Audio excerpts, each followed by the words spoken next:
Welcome to episode 19 of the Pinnacle Combat Sports Podcast. I'm your host, Jim. And Dan, what's going on, brother? Right over here. What's going on, dude? We got intro music, man. I know. That's pretty cool. That's awesome. Thank you to, who's your buddy? My buddy Dave. He goes by Aura Dev. Aura Dev. Let me make sure I get it right. That's awesome. Thank you to Dave. That's awesome. Thank you. Much appreciated. Yeah, you can give him a little plug on his. Dude, he's an amazing artist. He does obviously mostly electronic music, but he's a badass drummer. He's awesome. So yeah, Aura Dev. It's on Instagram. You can follow him AuraDevPDX. Yeah, he's from up here in Portland, and if you're in the Pacific Northwest or in Portland at all, he does electronic shows all over the city. He's awesome. He's a super cool guy. So thank you, Dave. Appreciate you. We're going to be using that for a little while. So big shout out to him. But, dude, we got some fights tonight, man.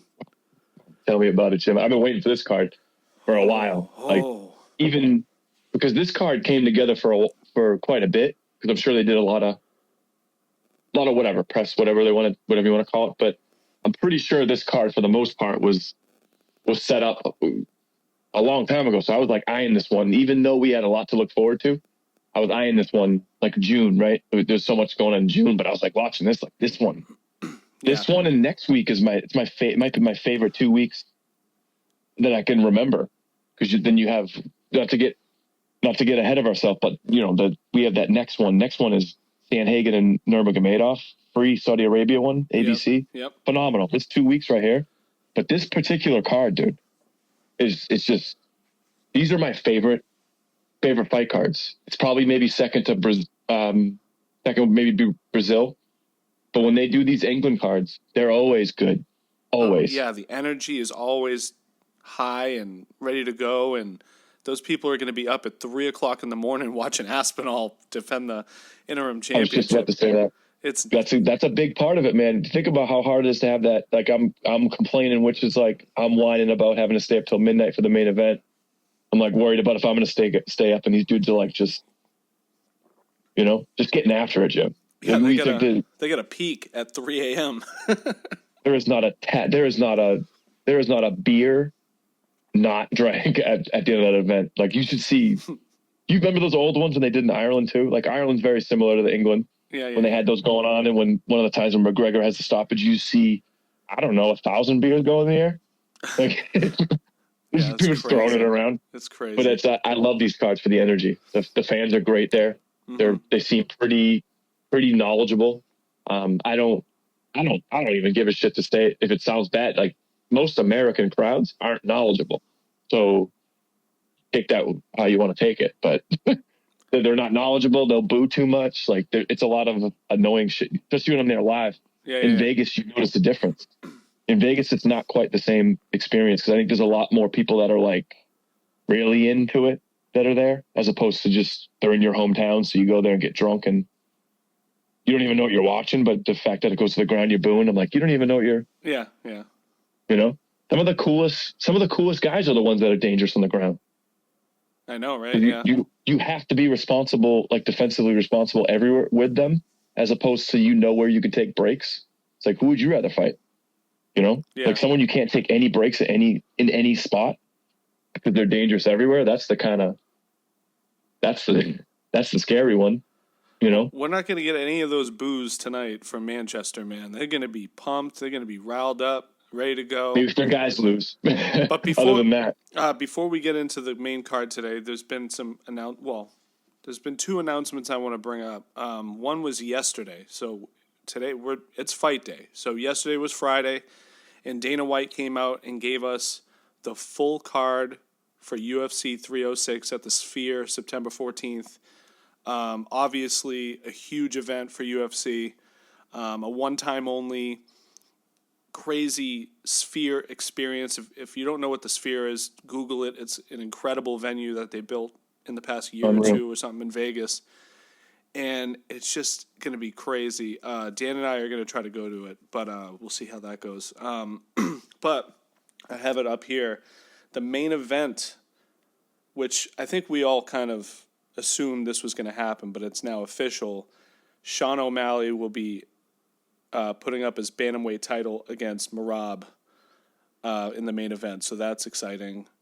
The co-main event is obviously going to be the coaches from the Ultimate Fighter season this year, which is Alexa Grasso versus Valentina Shevchenko 3, which that fight last time was amazing.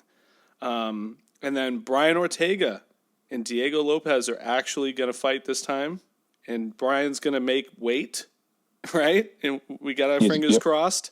But obviously, we were looking forward to that fight last time, and it didn't happen. But yeah, it's going to be crazy. And then you got a bunch of other ones. I know Raul Rosas Jr. is on it. I saw that. That's awesome. Yeah, Manuel Torres, Rodriguez. It's a bunch of Mexican fighters for Mexican Independence Day, which is what the whole show is about.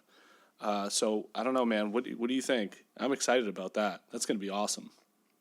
I also feel like they're going to add a big fight too. I feel like they're going to add one more big fight. I'm not sure though.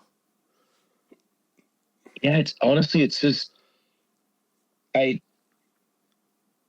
looking at the card. And it's like, I know one of the ones I don't think you mentioned either is Daniel Zellhuber and Esteban Ribovic. I don't know how you pronounce that. I think he's like Argentinian. Those two guys they're definitely trending up. I think if not both of those are going to be household names. I think there's quite a few people like that on this card too. I think like Manuel Torres and Ignacio Bahamondes, those two guys are also people that could, like, lightweight is continuing to be a Shark Tank, dude. Like all these guys that I just mentioned, they're all going to be the new Sharks, like in the pool. Like those four names, you figure 15-5, 15-2, 13-1, 15-1. Those are the guys, man. So I honestly think you're right with that, but there's a ton on this card. Like as you really look into it. But I really do feel like they have another trick up their sleeve. I think you're right. Yeah, I agree. I think, there's been speculation. I don't know if you want me to say it. Do you want me to say it? Sure. The speculation is Ilia Topuria and Max Holloway. Yeah, that could be the thing, but I wonder if they might have maybe thought better of that, and they're gonna save that for another. Yeah, I was thinking that too. Yeah, it actually might be smarter to save it for another card. Sure. Or maybe how about it's kind of hard for one to not exist without the other because they both have a belt. So why wouldn't you put them both up?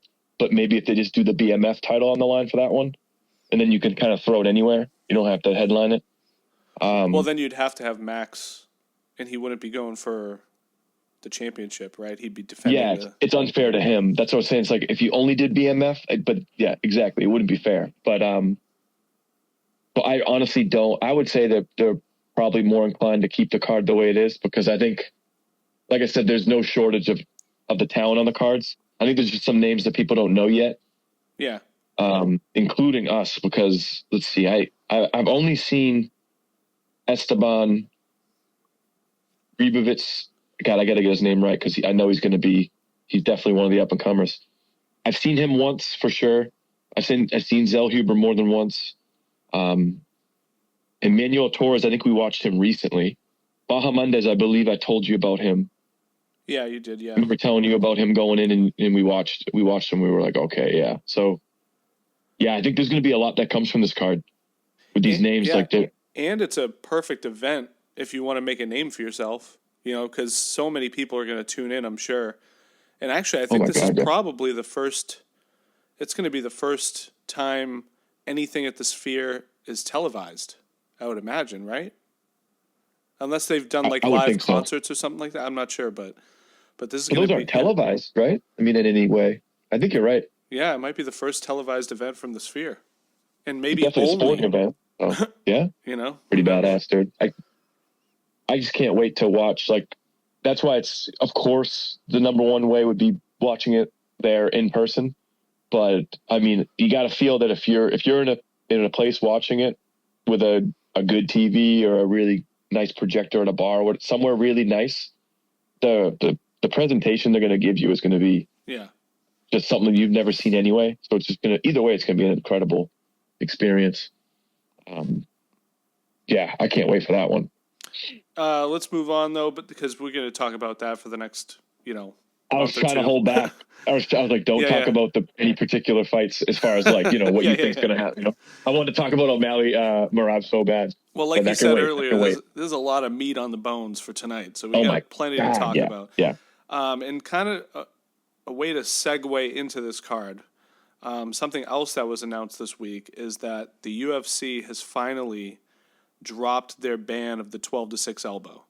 And the way that this, segues us into tonight and the importance for it tonight is that John Jones, his only loss is because of a 12-6 elbow against, what was his name? Matt Hamill. Matt Hamill, yep.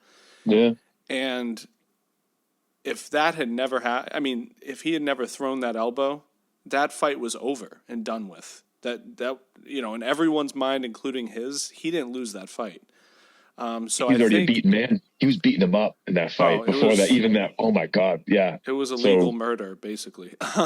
It was not. Yeah. It didn't. I don't know. Yeah. I didn't like that fight when they announced it. Yeah. Because once we saw John Jones, we knew what we were looking at. Yeah.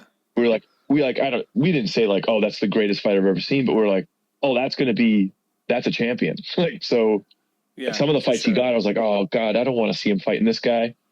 And that was one of them because there was no route to victory for Matt Hamill in that fight, stylistically. So I wonder now if, because they got rid of that, if he can go to the commission and get that loss at least made to a no contest, which I think that's what he's going to try to do, so he can keep an undefeated record. They will, and they'll do that. Yeah. Do that. So that's a huge deal. Whatever you think of John Jones and the GOAT conversation and pound for pound list and all that, the way it segues into tonight is Dana White also announced this week that whoever wins the Tom Aspinall Curtis Blaydes fight tonight will fight the winner of John Jones Stipe in November. So this is actually a number one contender's spot, even though he's been, Aspinall's been the interim heavyweight champion for a while now. This is a big fight for both of these guys, and if you win, you're up against potentially an undefeated heavyweight GOAT of John Jones for the title, biggest fight of your life, and so that's exciting. What do you think about that fight, Aspinall Curtis, which is also the second time they fought? The first time was 35 seconds, and Aspinall blew out his ACL. How do you think this is going to go tonight? Couldn't have been longer. Yeah. It's interesting because it's like you wonder who this would favor, because the first time neither guy really got to see each other. Quite honestly, you didn't really see any strategy, any game plan at all.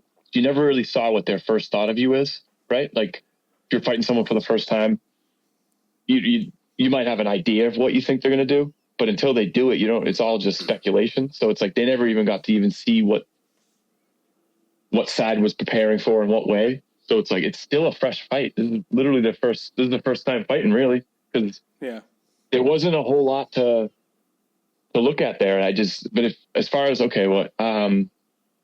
it's a good time for this fight to happen if you're Curtis Blaydes, because Curtis Blaydes he's made strides in his striking. That was his weakest part of his game. The massive guy, great wrestling background, so he can wrestle.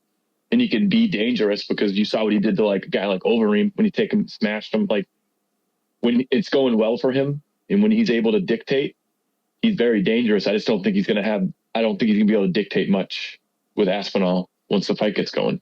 Yeah. I just think Aspinall's a better striker. He's really fast. He's also dangerous. If he is taken down, I mean, I don't know how his jiu-jitsu is off his back, but when he's in top control, like when he's in the top position, he's very good with his submissions as well. So I don't think he's going to be terrible off his back, but you never know. I mean, Blaydes is such a big guy. If it goes well for him, let's just say in the first round, they're feeling it out in the first round or early in the second, or like just early in the fight, just Blaydes being a big guy. If he lands something significant and hurts Aspinall, and it kind of levels the striking out. Because he has a pace he can put on people. So that's the only way I see him winning. But if you're like, oh, how does it happen? I think Aspinall probably gets some clean shots off early and stops him in the first 2 rounds. Just because he's so hard to deal with. Because he's not a small heavyweight. And he's also one of the fastest heavyweights I've seen. Like striking wise, he looks very fast. Yeah. Also, I kind of want to see him in person. For people who aren't super familiar, and obviously I'm a little biased. I've been high on this guy for a long time, but the reason is, I think he's one of the most well-rounded fighters in all of UFC. I think he's great at every place. You put him anywhere, he seems comfortable. There's not a lot of guys. I mean, there's more young kids coming up now that are, like you talked about in the last couple episodes, is like, they're training as mixed martial artists rather than disciplining in one, getting really good in one discipline. But Tom Aspinall, like, I mean, besides maybe like the clinch, and I don't even know if we've ever seen him in the clinch, I think he's great everywhere. So yeah. No, that's a very that's an argument that could be made. I never really thought of it that way, but he definitely is up there. If you're looking at the most well-rounded fighters at the top of each division, he's got to be in the conversation. 100%. Especially as heavyweights, because you don't see a lot of well-rounded heavyweights. They're usually really good at one or two things. It's kind of rare to see a very well-rounded heavyweight. Like, I think the last one, like, obviously John Jones is very well-rounded, obviously. But like Kane was really good, but he was a better wrestler. And he just had a gas. He wasn't really submitting. He was really submitting people like Aspinall has the ability to in the same way. Yeah. So no, definitely he's up there, because when you have a guy that size with that skill set and speed, and his dad was a jiu-jitsu instructor, so his dad got him in jiu-jitsu early, which might be the reason why he's so good. Because you can tell he's athletic. Yep. Like, he's naturally athletic, which I think when you have that ability, you can do things that people just can't do. So they don't even, like, that's something that he has in his bag too. He's very athletic, especially for a heavyweight. It's like there's not much he can't do. So you have to prepare for him fully. And I'm kind of, how do you think that fight's going to go? I know you're an Aspinall fan, so I would think you're picking him, but how do you see it going? If, like, different ways? Yeah, I agree. I think I know you said first 2 rounds. I would say first 3 rounds, but I think Aspinall is going to get him in the first 3. And like you said, I think the only way Blades has a chance is if he cracks him with something and kind of follows up on it. And or like a cut, something to level out where it has Aspinall kind of, for the first time you're seeing him kind of change the way he's fighting, because you haven't really seen anyone been able to do that really. Yeah. But in the heavyweight division, man, anything can happen. Like, you got to realize how much weight are behind some of these punches. Like, these guys are like the biggest dudes you'll ever see in your life, hitting each other full force. So I don't know. One good shot is all you really need to change. And with technique. Yeah. And with incredible technique. So you figure any big guy can throw a looping shot that lands on someone, but it's like these guys are trained killers. It's a different thing. Yeah. Like like you said, one little mistake, and they talked about it. I think it was the countdown with Aspinall talking about Sergey Pavlovich, and because Pavlovich, I think it landed on like the forehead, but it's a heavyweight. But Aspinall was talking about he took the shot well, but he got cracked before he got to crack Pavlovich. It's just one of those things, man. That punch is a little lower and it lands on the jaw. Pavlovich he's a scary dude. Yeah. So he kind of got, who kind of found him out last fight? Volkov. But Volkov is a very particular skill set and size and all that. So that's a tough matchup. But no, Pavlovich, super scary. So that's a good point, because I don't think Blades has that ability per se, like one punch knockout power, but he's also a 265-pound man. Yeah. So you still by default, he has it. He just doesn't have it in the same capacity as like Aspinall. Because Aspinall has some, or like, we talk about Pereira all the time. It's true. Pereira has very truly like scary knockout power. Yeah. Where there's not like it. He just flicks his wrist up for a hook, and then you see people that are his size go night just going out. Yeah, that's a different. Yeah, there's something else there, and Yuri could be onto something, dude. I'm just saying, like we call Yuri crazy, dude, but maybe he does. Maybe he's using some type of shaman. Voodoo magic. We're getting too off the. It could, dude. It could happen. That's such a funny video when it shows when Beheda like turned and looked at him, and then like Yuri like appears to like collapse again. Yeah. It looks so funny. It's like, oh, the magic might be real. So you know what I'm thinking? This is kind of crazy. Obviously, Blades and Aspinall are two totally different places in their career. Blades is, he's the underdog. He's looking to make a name for. Well, not that he doesn't have a name for himself, but Aspinall's like, he should be fighting John Jones in his mind, and a lot of people think that too. Yes. Yeah. But imagine that's just what people want to see, right? That's just what people want to see. Forget about what anyone else is saying. So, if there's one fight, that's the one. So what I'm thinking is, dude, if Aspinall could beat him in the first or second round, then there's no argument. Like, not at all. You know what I mean? Then John Jones, even John Jones can't deny, that he deserves the shot. You know what I mean? Yep. And I know they've been talking shit back and forth for months, but if he can have a big performance tonight and finish this guy in the first or second round, that's even the first round, which doesn't he have like the lowest average octagon time in the heavyweight division right now? It has to be up there. I don't think he's ever seen the third round. Yeah, well, he's just. I think it's just. I'm telling. It's like it's crazy when you mix speed and technique the way he can. That's a scary combination because there are guys that are in the heavyweight division in the UFC. That's why the heavyweight division doesn't really excite me as a whole because most of those fighters I don't think are very technically all that good. And I'm not saying it like they're not. I'm just saying like then you see someone like Aspinall. I'm like that's what I'm talking about. Yeah. I'm not trying to. It's not a slight to the other fighters. I'm just saying. I'm just saying that's a world champion. That's what a world champion to me looks like. Yeah. When you're watching, you're like, yeah. Yeah, me and you were just sitting here talking into a microphone.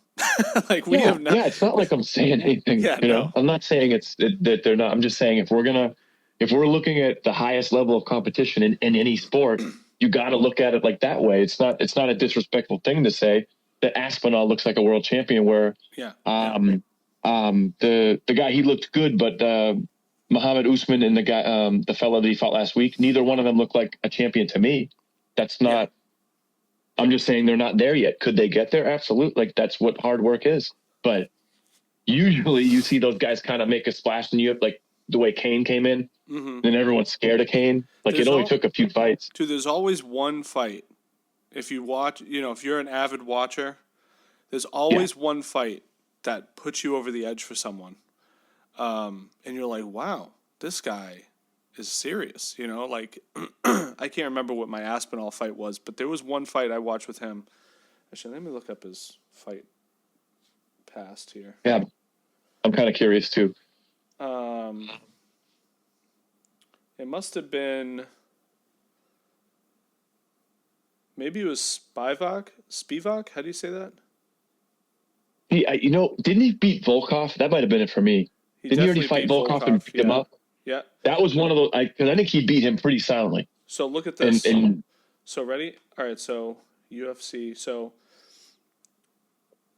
only one of his fights has made it into the second round, and it was Arlovsky.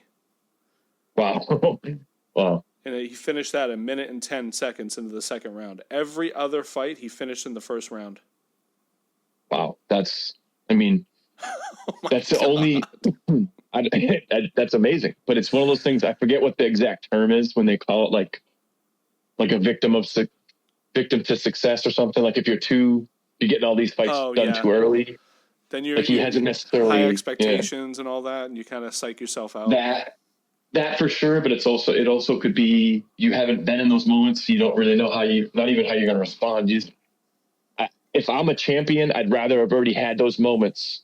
I'd rather them not happen for the first time while I'm champion, and I have to like go through so it's almost, even though it's interim, so it's close, but it would be kind of I think it could be long term a good thing for Blades. For Aspinall. I'm just assuming that's who I'm picking to win.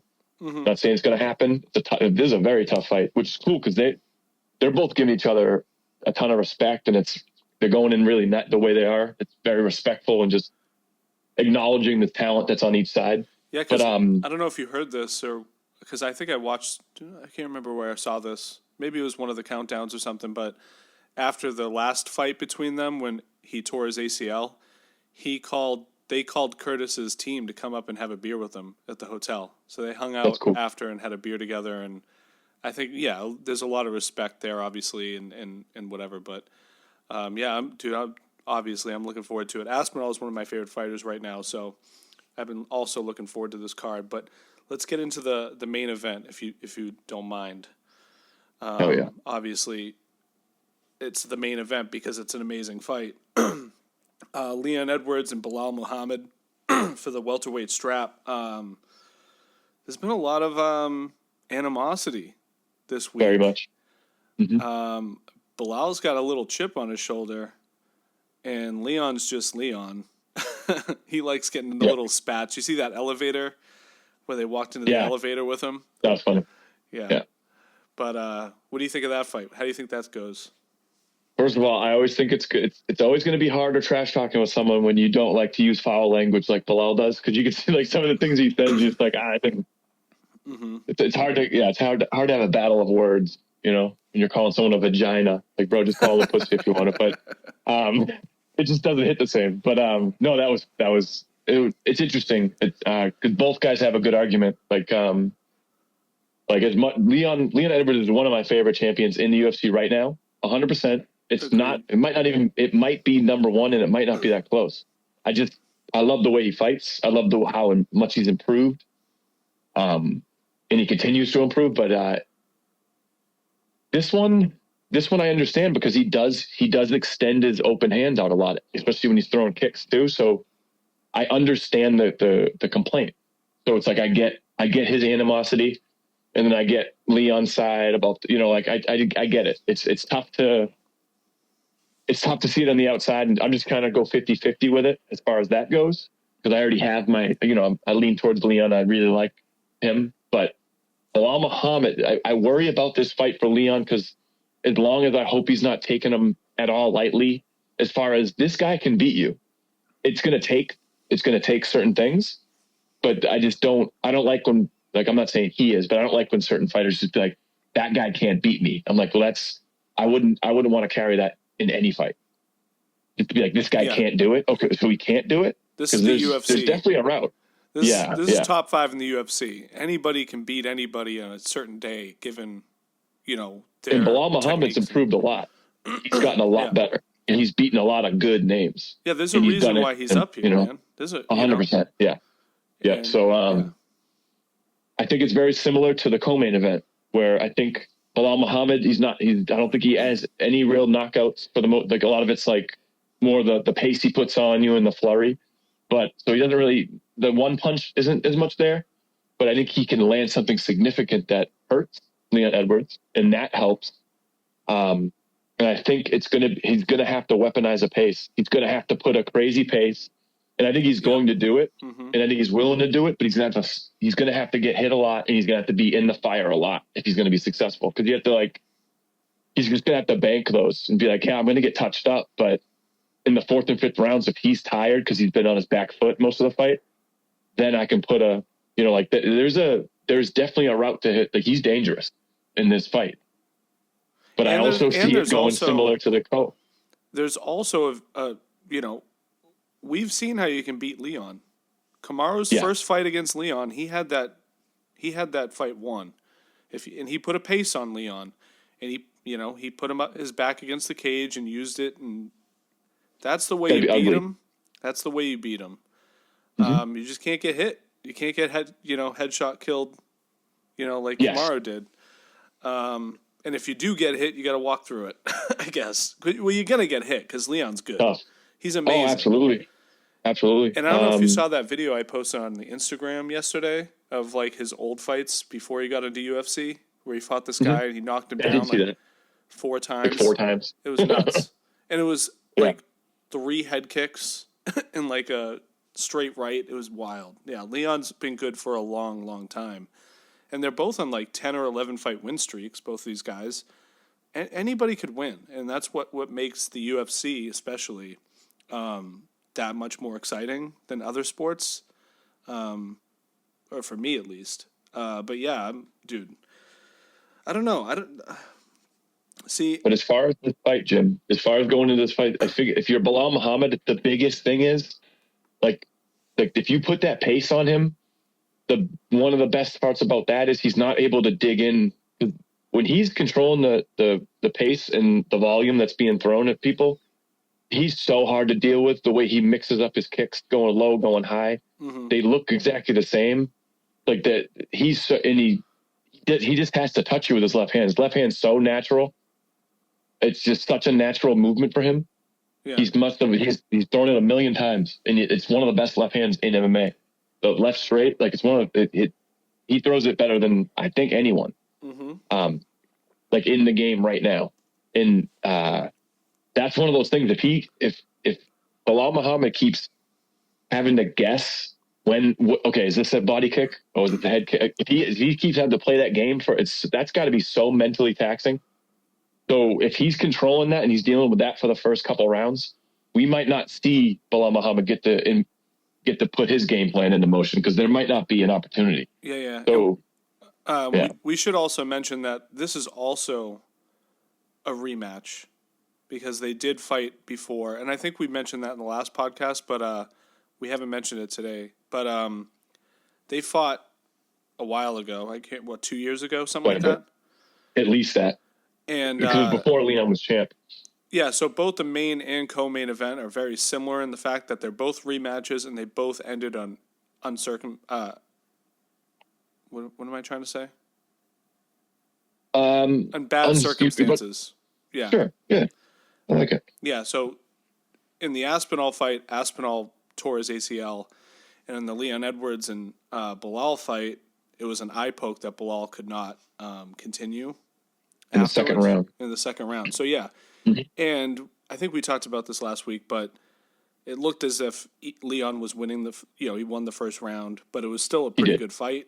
So yeah, there's a little bit more to go here from the last fight. They've seen each other a little bit, but it's still kind of like a fresh fight, So I'd have to watch it again, but I did feel like that first round, Leon was really getting off those kicks though, and Bilal Muhammad was not like one of them. Even though he blocked it, it kind of like staggered him slightly. So like I think I kind of leaned towards Leon saying I get what he was saying. Like that fight was going a certain way.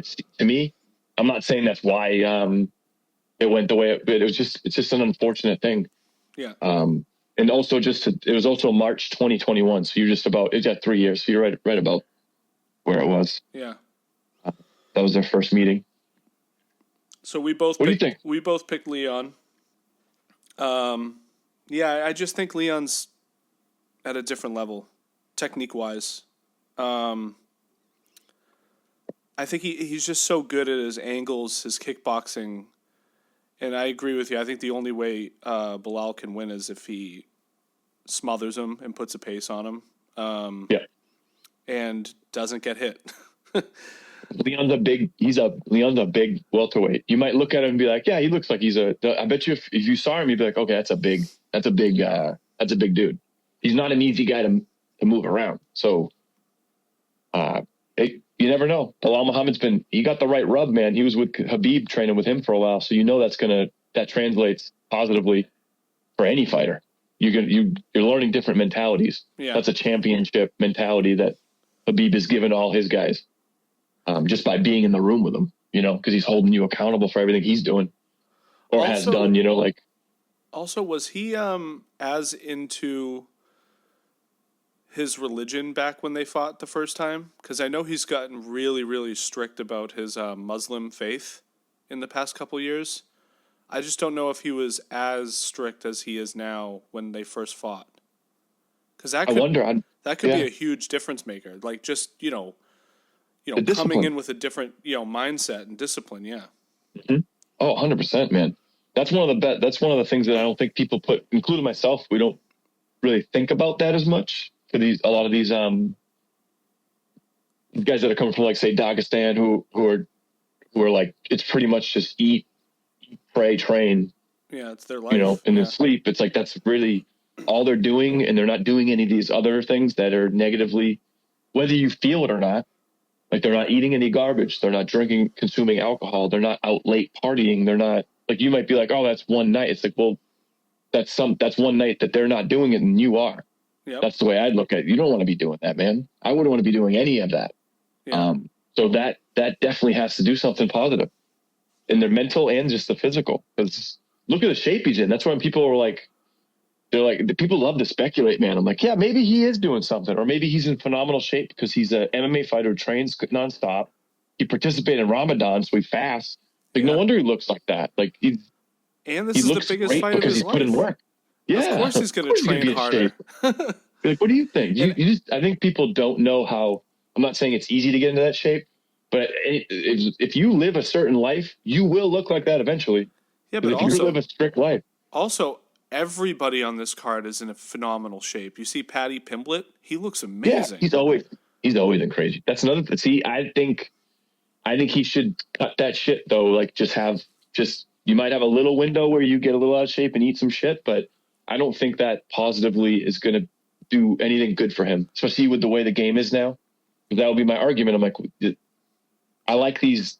I think that's kind of building it up as you're coming into the UFC and you're building up into championship level. I like those Dan Ige moments. It doesn't have to be 3 hours, but like, if you're not in a physical condition, you can't take a 2-week notice fight. Yeah. So you can't, like, I just don't, and also I just don't agree with you getting out of shape like that. But then you look at him, you're like, Jesus Christ, do whatever you want, man, because you put in the work. You obviously can turn it on when you want. So yeah, if it works for you, go for it. But I don't know. I don't think that's the best route to get out of, like, too far out of your weight, you know? Well, since we're talking about him, why don't we jump into that fight? That's going to be the that's your figure third to last. Third to last. Yeah, and it's a pick 'em.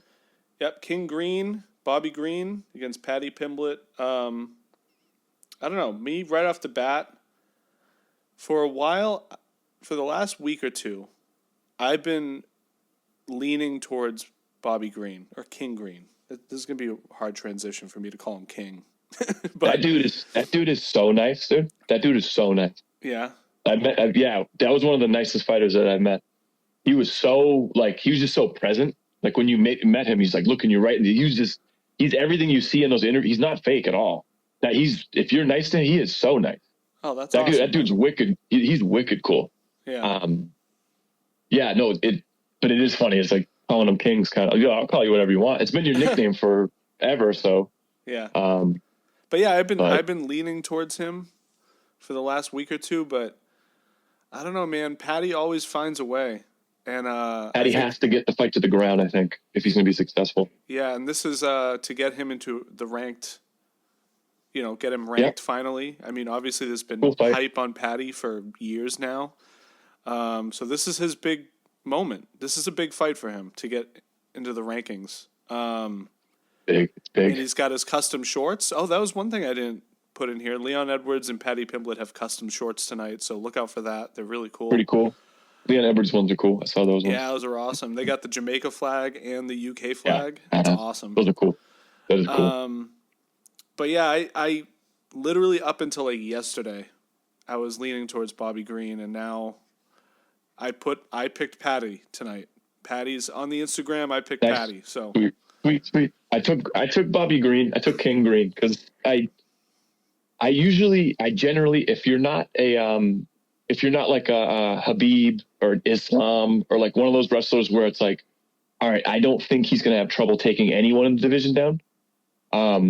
But I think Paddy's he's very well rounded, but I don't like stylistically, it's a tough fight for him because if he can't get this fight to the ground, and Bobby Green does have a wrestling background, say what you will, but he has a wrestling background. And he's obviously lost to other, he's lost to Islam. But he didn't really like who's stopping Islam's takedown. That we haven't seen anyone that's maybe Sharukian will see that eventually, but no one's really doing anything with that. So He comes from a wrestling background, and his hands. What bothers me is the hands, because he keeps them super low, but it's also that's so hard to deal with. You can't. You have to change your defense to see the punt. You have to constantly look. If you want to see where his hands are, that's something that I just don't know. I think that's going to be an issue for him, And for Patty, because he has a weird fighting style too, and a weird approach. very weird. Yeah, it's very different. So, and he has power. He has power in his hands, and he can stop people. Definitely has power. Yep. So I know he has a couple. Coincidentally enough, Jim, I think he has one. I think he has a submission loss to our boy Dan Lozon. Not our boy. We're not saying we know him, but that's our boy from Massachusetts, Jim. Yep. So I know Bobby Green has a couple losses via submission. See, that's how I see it. If Patty wins, I think he's gonna submit him. He's gonna take his neck somehow, either guillotine or rear naked choke, and I would say, I'm gonna guess second round. Okay, it's been a while, but he has 2 submission losses on his record. Both were in 2009. One to David Mitchell, who I'm not familiar with, via toe hold, Jim. Toe hold. And then, wow. In the first round, and then Dan Lozon got him with the old rear naked choke in the first round. So, it hasn't happened in, through the quick math, 15 years.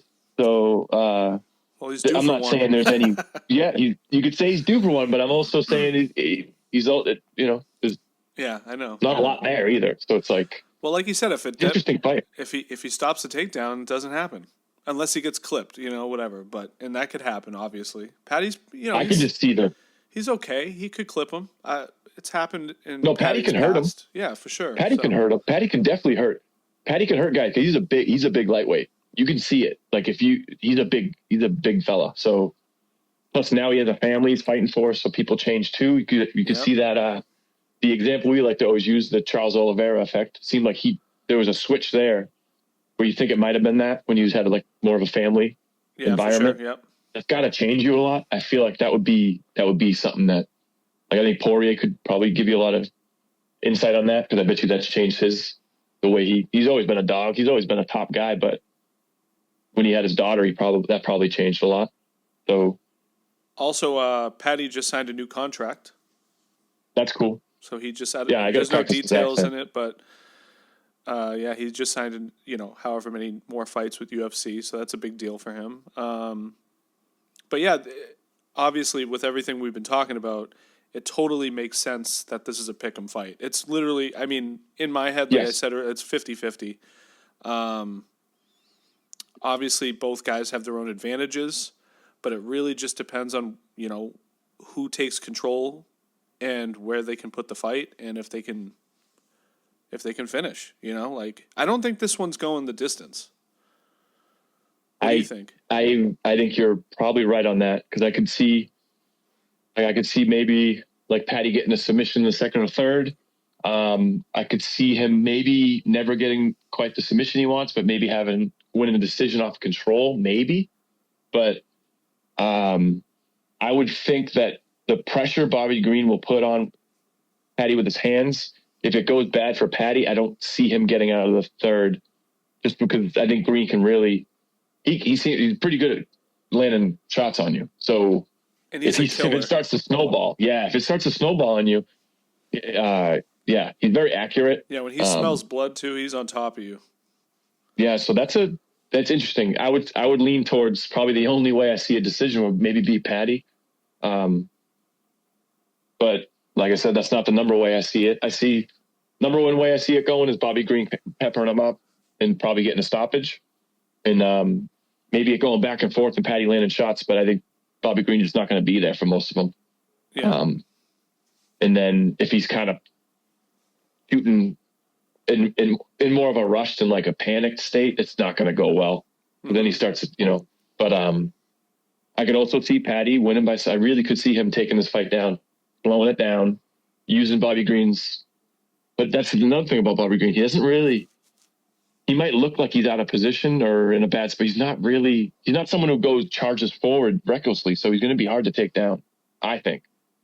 Yeah, his He might not be approach, hard like I to said, hit. is weird. His boxing approach is really weird. And Very different. it's going to be hard to time it, right? And depending on what angle he's coming in from, yeah, Patty's going to have a tough time getting into the ground. But you're right. I think that's the way he has to do it if he's going to have an opportunity to win. But I yeah, think it's going to have to be like, I think it's going to have to be like possibly like body lock clinch type trips, like things like that. Yeah, I don't think he's going to be able to single or double leg him. I don't think he's going to, I don't think the range is like, I don't think Patty's going to like the range. I agree. Yeah, it's going to be Yeah, tough. so It's going to be tough. All we'll right, see. let's But you got so that's one where we differ. You have King Yeah, Green that's and I awesome. got Patty. Nice. So we'll see. And then we got RoboCop, Gregory Rodriguez, and Christian Leroy Duncan. This is another one we have different. I picked RoboCop and you picked Duncan. And it looks like right now it's pretty somewhat even. It looks like Pretty much. Duncan is favored by a little bit, but this is going to be a good fight. This is going to be awesome. And I'm glad they Leroy added this Duncan's one. a smooth striker. He's a good striker, man. I like the way he fights. In RoboCop, obviously, I love the way the dude you get excited when you see he's fighting Yeah, because he's a marauder, dude.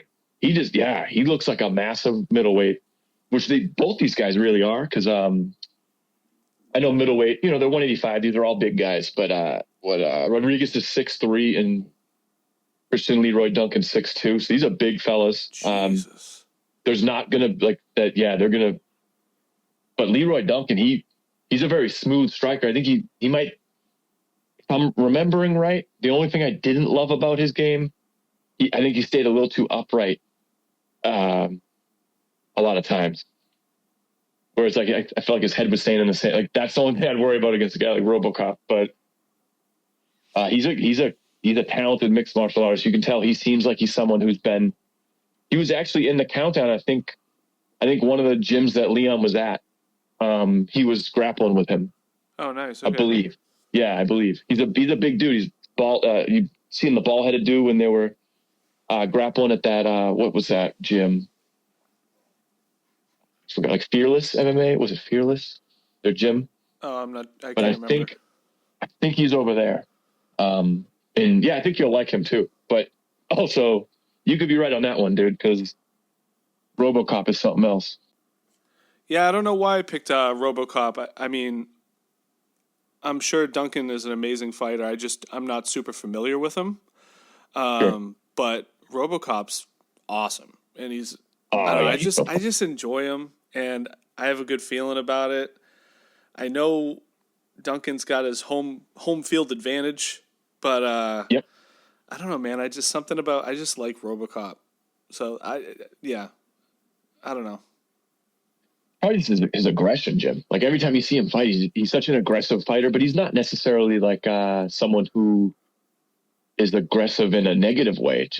I think his aggression's hard to deal with because it's still controlled. It's not like he's too reckless. He's just a tough fighter to deal with. But that was also the thing I was looking at, which I like about his game. He's like a smooth, long, like striker kind of like when you watch him, Leroy Duncan talking about. Yeah. And his reach is pretty good too. It's 79. That's good for a middleweight. Oh, He's a big guy.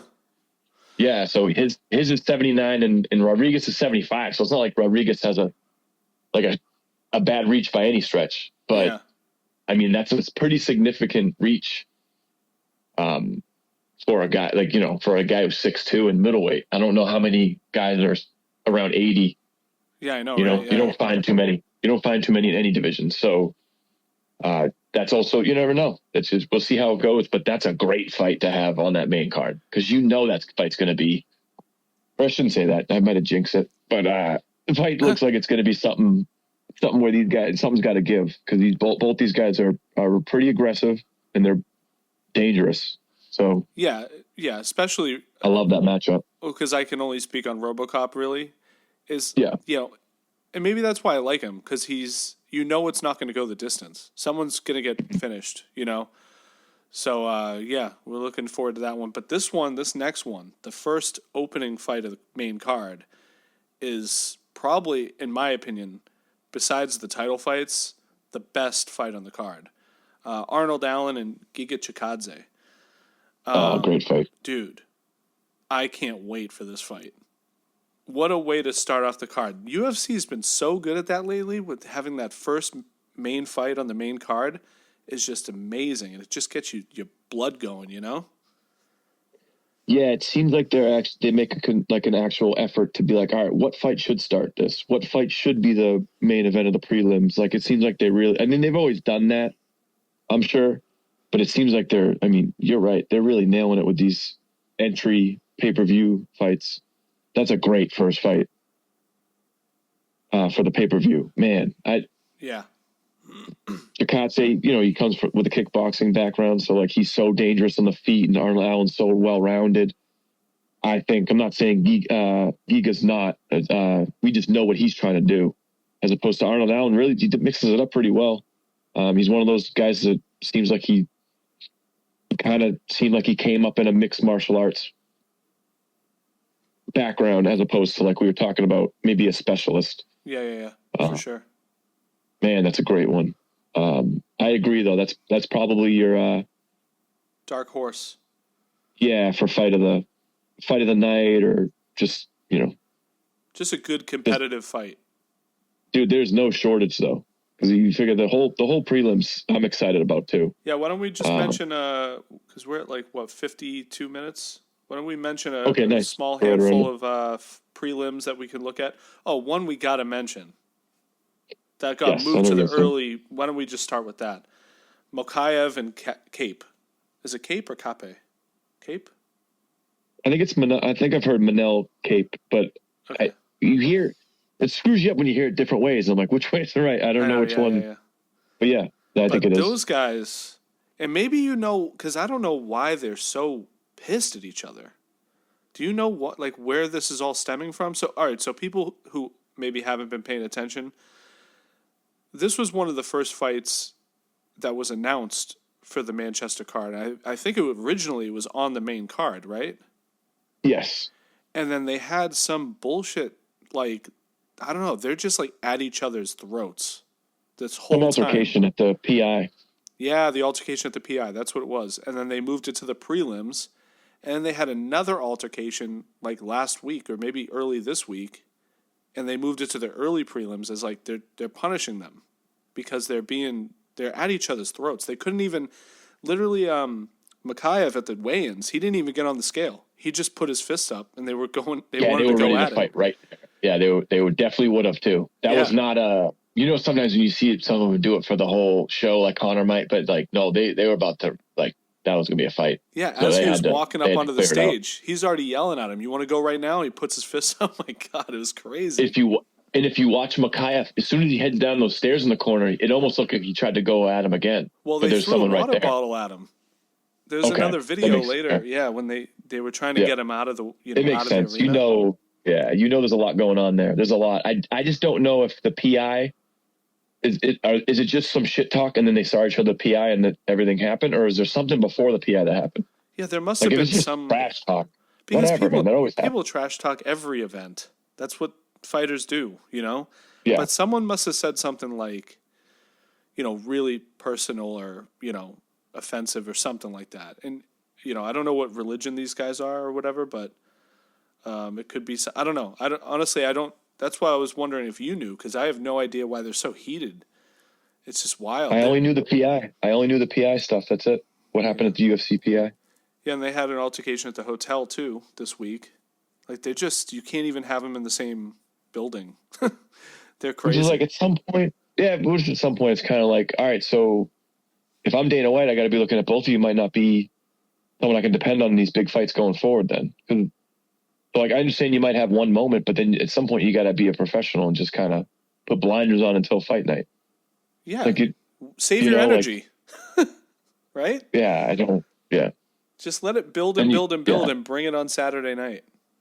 It just makes you wonder about that because it's well,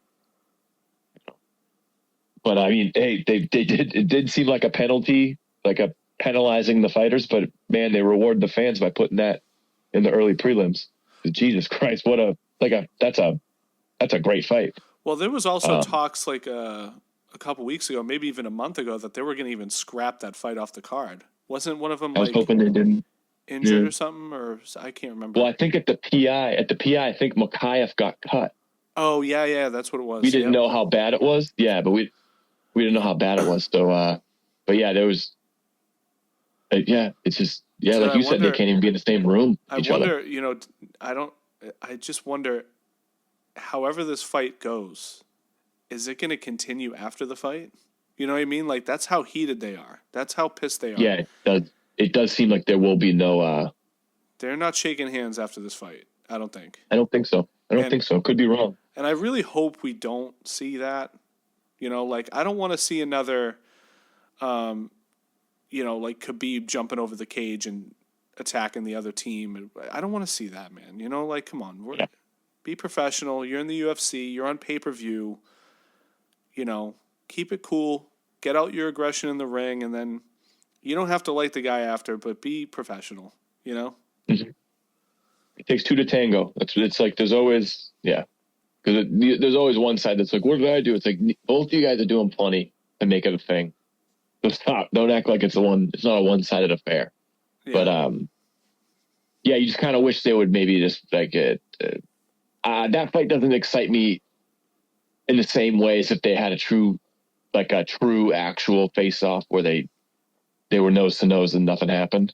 That gets me more excited, knowing the history. Yeah. As opposed to that, what happened. But I mean, either way, I know what we're looking at. That fight's going to be awesome. But there's a few other, man. Nathaniel Wood, Daniel Pineda is going to be a really cool fight. I'm a big Nathaniel Wood fan. I think he's really, really good. You got Meatball, Molly McCann. She's fighting Bruna Brazil. That's a good matchup. And Meatball looks great. She's in phenomenal shape. Yeah, I think she has one of the, you could say in MMA, whatever. Like, I'm not going to go crazy far, but definitely as far as female fighters in her division, she has her overhand right is deadly, man. If you're in the wrong spot, she throws that shot. She throws that so well, dude. And you could see you could see the power in her shots. So, and Bruna Brazil is really talented. That's going to be a fun fight, man.